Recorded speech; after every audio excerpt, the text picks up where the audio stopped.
that energy. Thank you so much. Thank you on behalf of Namic, New York. Thank you on behalf of Turner. And we wanted to switch it over to Raymond, who's going to give you a few words. Hello. I'm Raymond Chick. I'm a board member of Black Professionals at Turner. Good Lord, I'm thinking of that organization. We just want to thank you guys for coming out tonight. It's such a pleasure to see the house full. So on behalf of Warner Media, which is Black employees at Warner Media, and Black Professionals at Turner, we thank you for coming as we celebrate another Warner Media family member, Carla Moore at HBO. So it's great. And I'm Radia Barnes. I'm the VP of the chapter of the Namic chapter, the New York chapter, and I want to thank everybody for coming. You guys are in for a special treat. Carla is amazing. She really cares about finding your passion, bringing out that inner leadership in yourself, so you guys are going to have a treat tonight. So I'm going to introduce her very quickly, and then we will get started. Carla Moore is the Vice President of Sales Strategy at HBO and is known for her proven, enlightened leadership approach. She believes in moving business forward by challenging work teams to tap into individual passions, purpose, and power. Her career with HBO began 20 years ago as an entry-level sales trainer in Atlanta. Before transitioning to her current role, Carla was VP of Talent Acquisitions, charged with building a fresh, digitally adept, multicultural, multi-generational workforce at HBO. Carla is also a new author. Her first book, Crash, Leading Through the Wreckage, was released by Forbes Books in April, and she became an Amazon bestseller the day of release. Okay, Carla. All right. She credits Namic for helping make that happen. Carla is a longtime Namic member, and she's a big supporter of us, and we love her so much. So everyone, please help me welcome Carla Moore.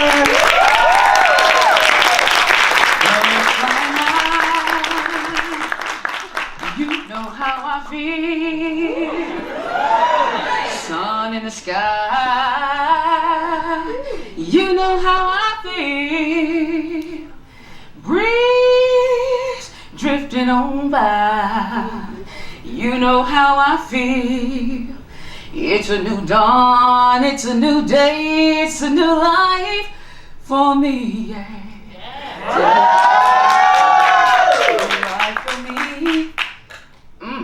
And I'm feeling good. Hey, Namic, how you doing, Namic, New York? I am so glad you came out tonight. Radia, thank you so much for that sweet introduction. And yes, I've been in Namic for 25 years, and I love it. And I love you guys, and I'll always share what I know, share what I have, in order to make you better. If that's whatever it is you need, we're going to give it to you always. So I'll always be here for you. So yes, when you ask me to do this, it's always going to be yes. It's always going to be yes for Namic, and you all too as well. So you all heard that for sure, yes, I am head of sales strategy for HBO, and I've been that for over 20 years. But I'm also a leadership author, an international speaker. Can you hear me okay? It sounded like I'm getting feedback. Yes, I'm also a leadership author, an international speaker, and a certified transformation coach. I help take people from where they are to where they want to be, whether it's in school, at work, at church, at life, at play.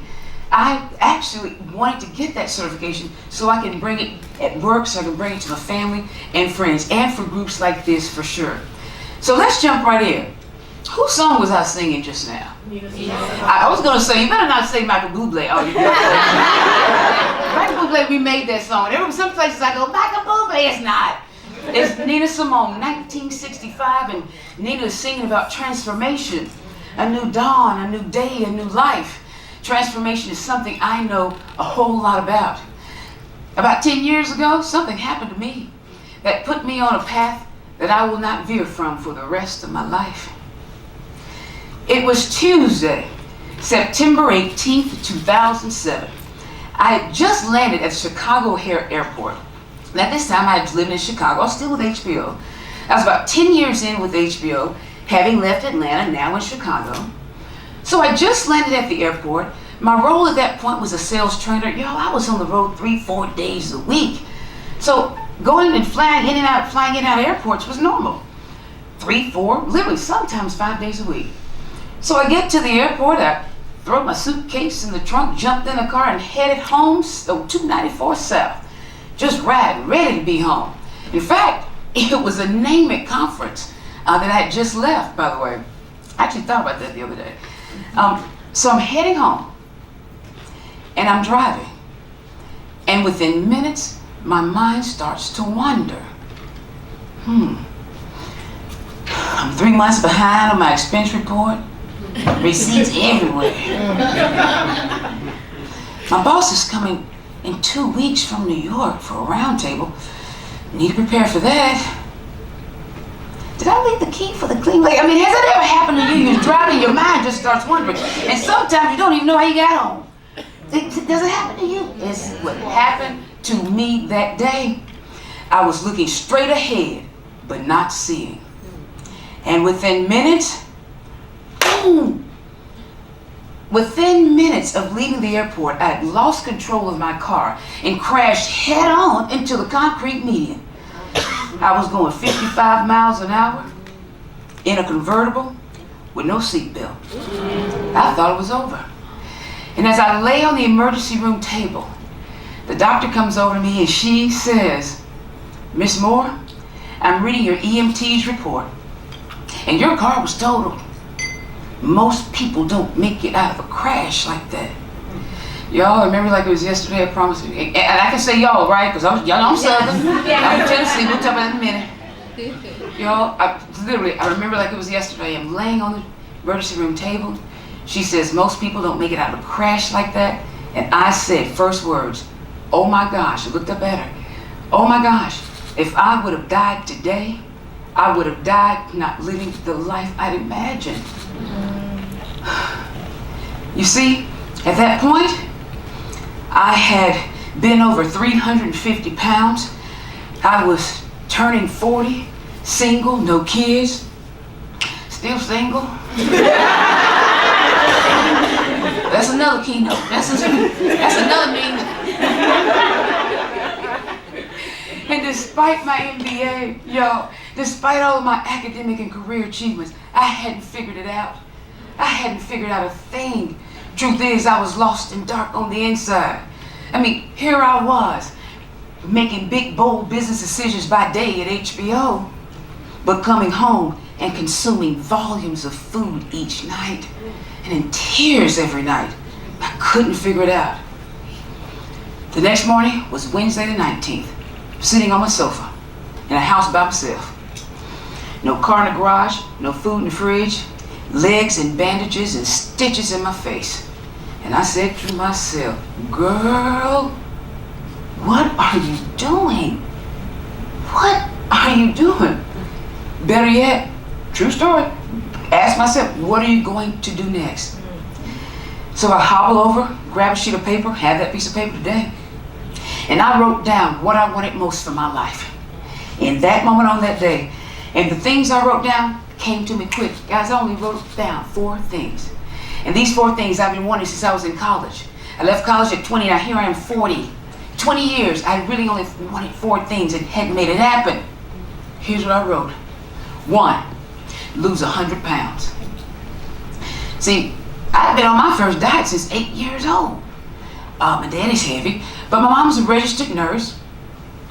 And heck, she was sending me to school with tuna fish and boiled eggs. I mean, who puts one 8-year-old diet like that? I was on my first, but she was loving. I mean, you know how we are. We in the South, we love how you are.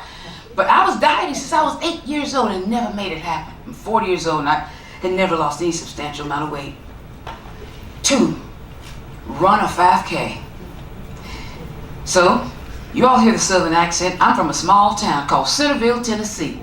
Population 3,000. In fact, there's more people in the HBO building right now than it is in my hometown. So, hey, who's from a small town in here? Who's from a small town? Any small town folks? I see you. Small town people, listen. All we had was what? School, sports, and church. And not necessarily in that order. And what I missed was that athletics part. Yeah, I was a thick girl, but we played sports, softball, baseball. I missed that athletic part of me. For 20 years, I had been saying I wanted to get back fit and run 5Ks.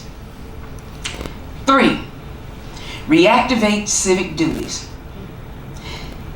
School, sports, and church.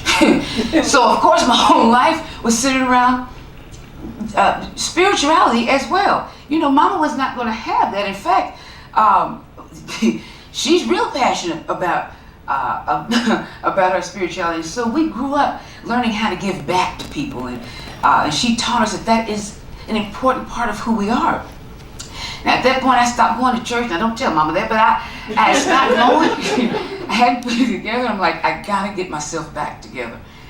And 4, see Rome. I had never traveled internationally up to that point. But since I was a little girl, I was looking at in the World Book Encyclopedia. Y'all probably too young to know that. Anybody remember the World Book? See, okay. It was 1970s internet. Guys, I'm not lying. It was a collection of books, all with a letter on it from A to Z.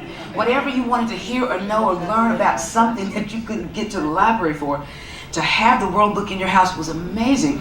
And I lived in those pages. The color from Africa, the A from Africa, the T to Tanzania. We lived, and it was something about Italy. I knew it had a biblical tie too, that probably had something to do with it. But I wanted to see Rome since I was a kid. I'm 40 years old, had the money, didn't have any kids. I mean, had the opportunity, the space, didn't make it happen. That's when I decided that day that nothing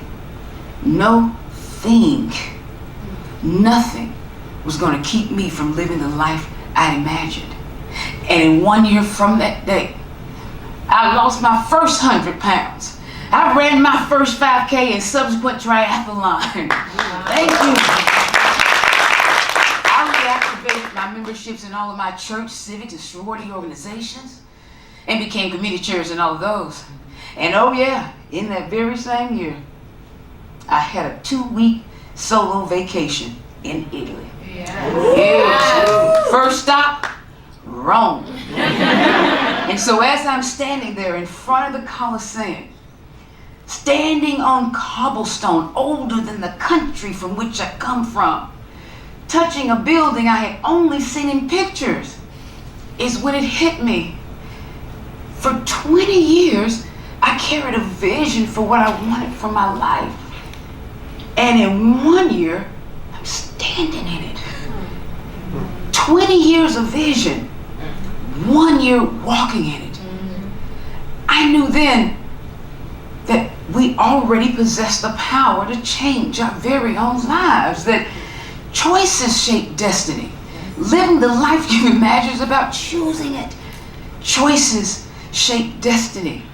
And guys, I'm here to tell you that walking in your dreams is an amazing feeling. And I want everyone to experience it, which is why I'm here tonight to share with you how I was able to transform, and hopefully that there would be some things that you could take with you tonight and apply them in your lives as well. And by the way, be thinking of questions. We're going to have a conversation after this. You know, what did the flyer say? The invite, an intimate conversation. I was like, how intimate is it going to be now? Now, the little wine and cheese made it real nice. But this whole night is not about me. It's not even about this story. And more about what I'm going to share with you, how I made it through and how you can plug into that too. But it's also about you taking this opportunity to call it out, ask questions. Don't be worried about the person sitting next to you. I don't want to ask a question when my boss is in here. I don't know if it does not matter. This is the time. And I've got some ladies I'm going to share with you a bit later. Look, I'm holding this like a microphone. I know I'll be on TV. I'm going to share a couple of my friends who are in the audience. And there are going to be sources and resources for us tonight as we ask questions and plow through some of the things that you're going through. Because guys, we all are about real talk. It's about real life, real talk, real discussions. There's no time to have these conversations when you're going to people and say, so what do I need to do? Well, just network and make sure your resume's We need real talk. It's time to give people real skills, real insights on what's happening in these boardrooms so you guys can make it there as well. Listen, I'm old. Now, I've been in these boardrooms for 30 years, and I got a lot to share. I've got a lot to share. Okay, so y'all did the math. You know I'm 50. If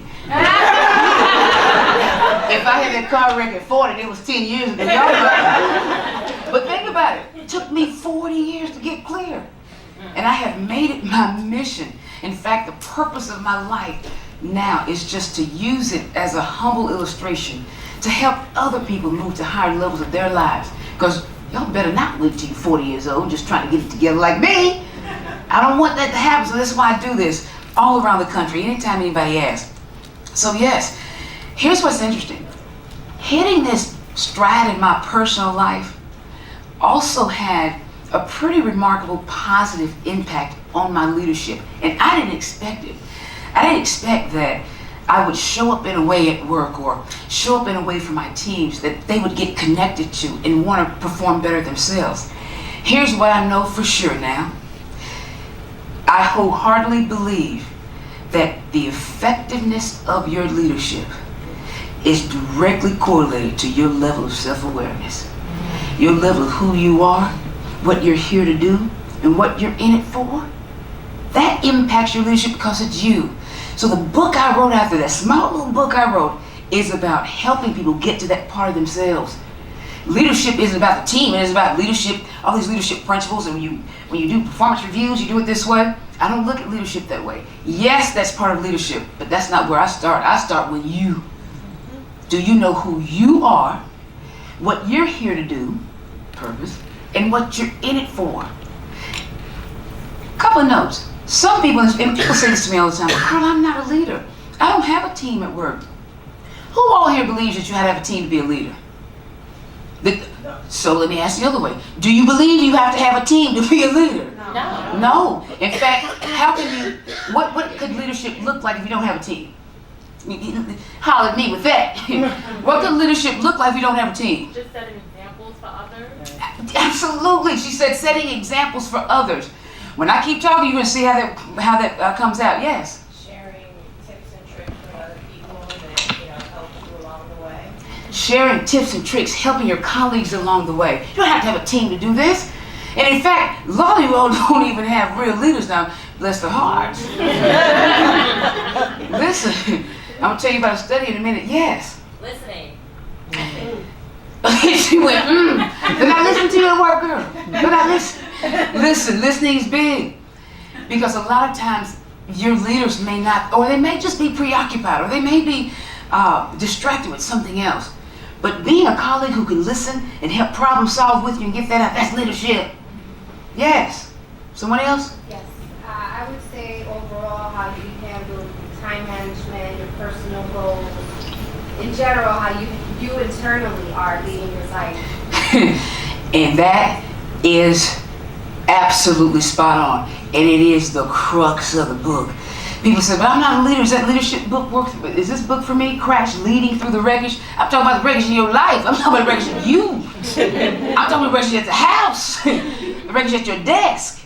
You at work just ready to, can't wait to get out of it. Like, this is not about this leadership piece, but she's like, that happened. Listen, I better stop. You'll get me in trouble.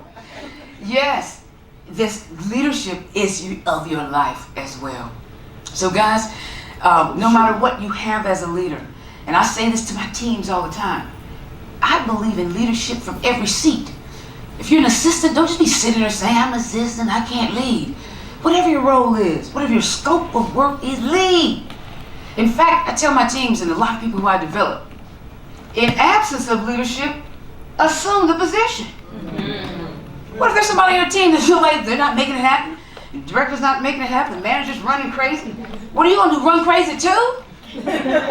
Somebody gotta have some sense. My grandma used to say all the time, in every relationship, somebody gotta have some sense. My grandma said, me, am I supposed to be there? Somebody gotta have some sense on the team. In absence of leadership, assume the position. So take those principles. And by the way, a little something for your hip pocket. So there is a Gallup poll study that's been out for 30 years.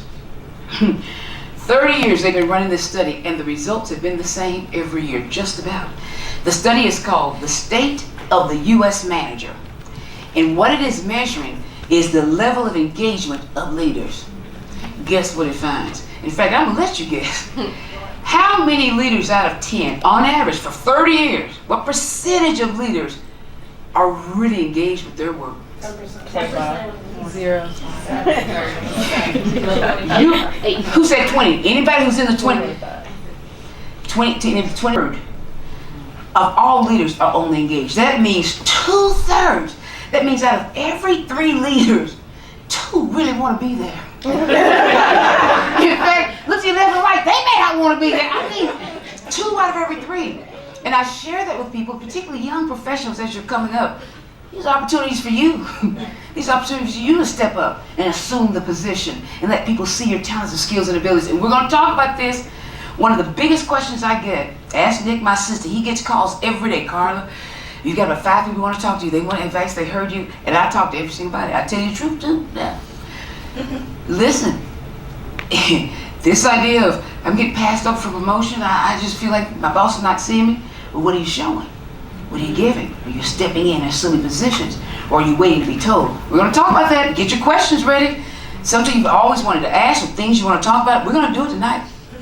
So again, no matter what role you are in leadership, having clarity and awareness around who you are, what you're here to do, and what you're in it for is going to impact and increase the effectiveness of your leadership. So listen, since we're going to save some time, not even save, we're going to spend a lot of time in questions. I'm going to give you these quick, this is the crux of the book actually, but we're going to do it pretty quick so we can get it out so we can start talking. There's a 3P equation in how I transformed and went from 300 pounds to triathlete in 1 year. And that's what I wrote in the book. I hope y'all go get that book. I'm going to sign the book today too. If you read it, pass it on. It's going to help some folks. I'm telling you, it's going to bless some people. My 3P equation for how I transformed, literally, not only just from 300 pounds to triathlete, but how I literally shifted my entire life, every area. And guys, you realize it's not just a physical transition that the transformation happened. Every area of my life changed. At HBO, I've been there 20 years. So imagine, what I say 10 years ago is when transformation happened. For the first 10 years, because I didn't spend time figuring out what I really wanted or who I was, my career was pretty steady, but not particularly meaningful. And it wasn't until I got clear, we're going to talk about it in a second, got clear on these 3 things, is when the trajectory of my career happened. In fact, the steepness, the trajectory of my career is steeper in the last 7 years than it's been in the first 14. That quick. That's what happens when you get to you. That's what happens when you stand in that. So here's my 3P equation. It is passion plus purpose equals power. If you don't have a pen, get your phone out and write it. Passion plus purpose equals power. Here's how I broke this down in my life. Passion. Life is nothing without passion. We've all heard it before, right? Follow your passion. It sounds cliche, but guess what? It's true. Passion is what fuels the engine. Passion is what gets you going. It's what provides the excitement, anticipation. Passion will help you accomplish anything you put your mind to. So, people ask and talk about passions. Listen, when I was a young professional, I didn't spend time thinking about my passions and trying to connect that to work. I didn't. In fact, I think I just said it, first 10 years. Guys, it wasn't until this car crash, this crash moment, where I got clear about just trying to figure that out. 10 years of not having a clue of what I wanted to do, and I ended up with a 10-year bland career. You've got to spend time thinking about your passion. So people ask me, so Carla, how do I get started? So first of all, and ask you, a lot of people already know their passions. I'm encouraging you tonight to get to it. And again, we're going to drill down more in a longer form, but right now I'm just going to give you the tops, okay guys? Because I want us to talk. So the passion piece. If you already know, that's great. But if you don't know, like I didn't, that's fine too. Step 1 for you is start a passion list. Start writing down everything that juices you. Write down things that excite you, that ignite you. Now it sounds again cliche, but pay attention to what you're doing at work that you might do for free or that you really enjoy doing.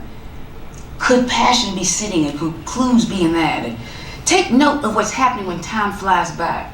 It's funny, when I wrote this, part, and by the way, I've been speaking for several years now, even before the book.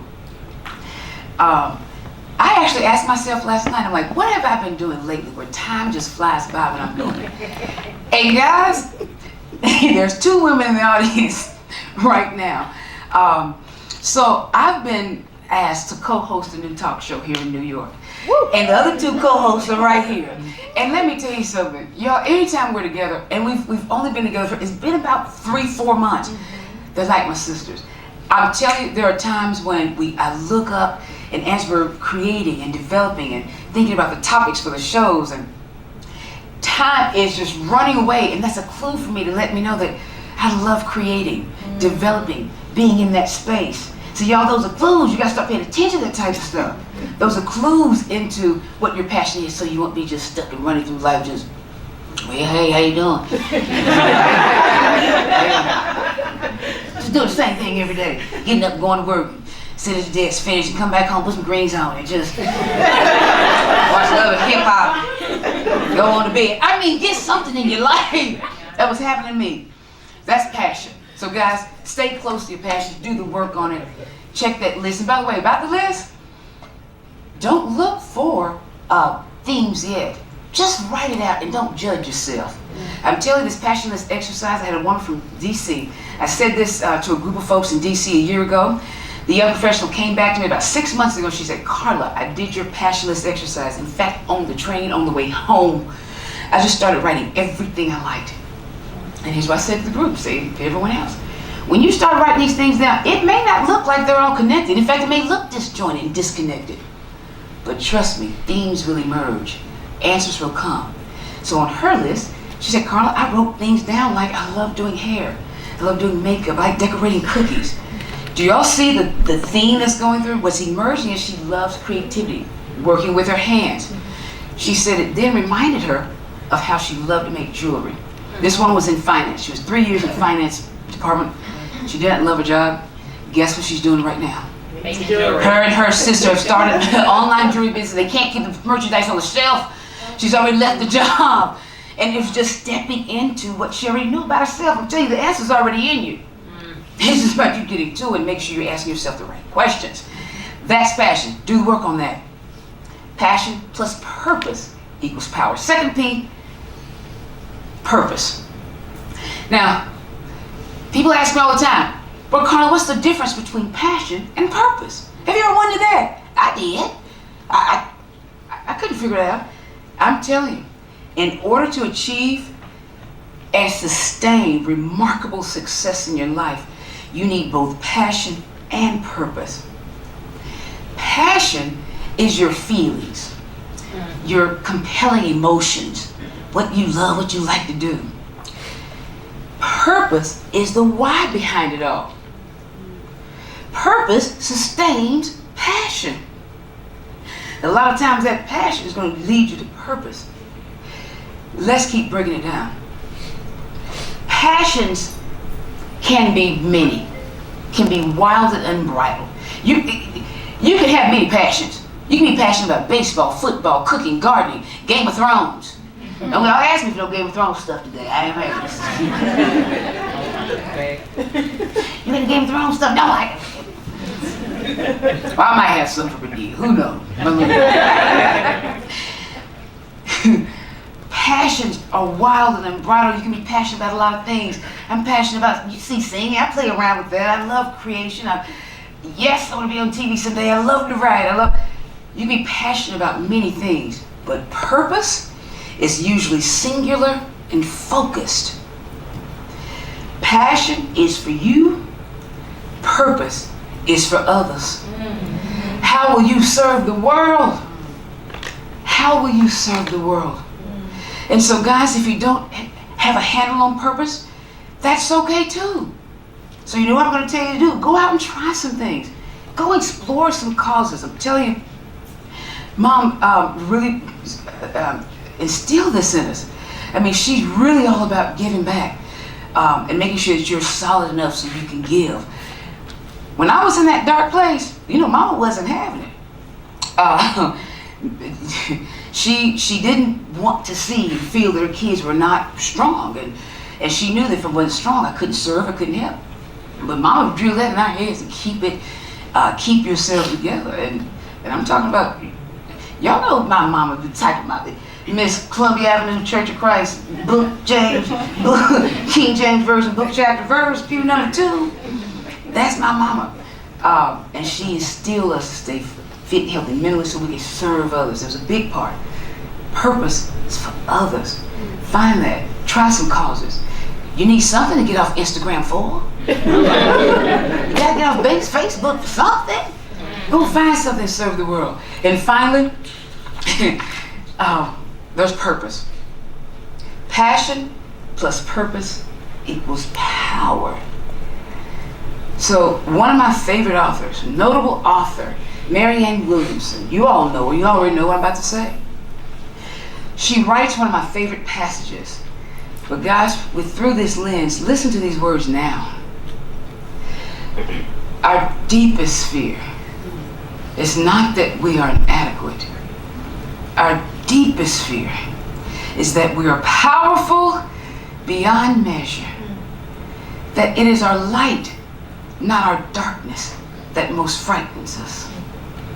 Yo, I've heard that 100 million times even before my own transformation, but as I started to really understand it, there is a darkness, a fear around your own light.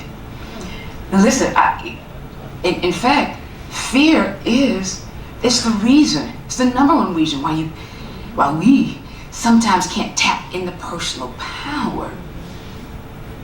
Now I'm not saying there's no fear. Bravery isn't the absence of fear. Bravery is moving on through it anyway. Moving to get to the other side, because on the other side of fear is greatness. Don't wait to be great. Don't wait to be great. I didn't get it to 40. Don't wait to be great. Barrel through that fear. It's not that there's no fear. Just know that. No, it's just going to be with you as you're going. It's going to be there. But you got to push through it. Set intentions for your life. Set in your mind what you want for your life and accept no other alternative. Take what you hear tonight and the conversation we're about to have. Take it all and go and live the life you've imagined. Thank you, guys.